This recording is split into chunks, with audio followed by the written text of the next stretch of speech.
министр иностранных дел Латвии, как-то ее имя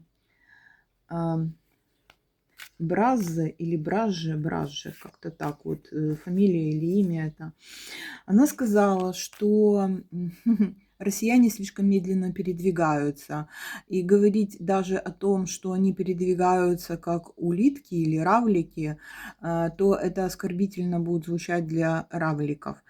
Значит, эта фразочка есть в средствах массовой информации. Вот, давайте посмотрим ее отношение ко всему.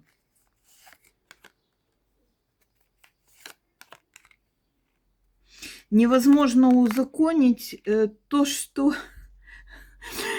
хотели узаконить. Придется отказаться из-за стагнации, из-за проблем, которые связаны с продвижением. Вы поняли?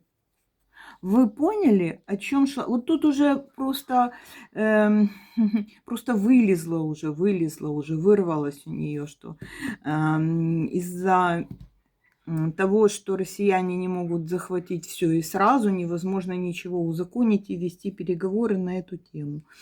Вот такое действие.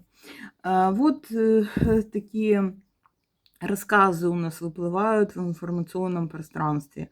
То есть получается, что она ругается, что россияне не захватили то, что должны были захватить по плану. Такое дело, за это уже можно привлекать. Сказка, предположение, расклад.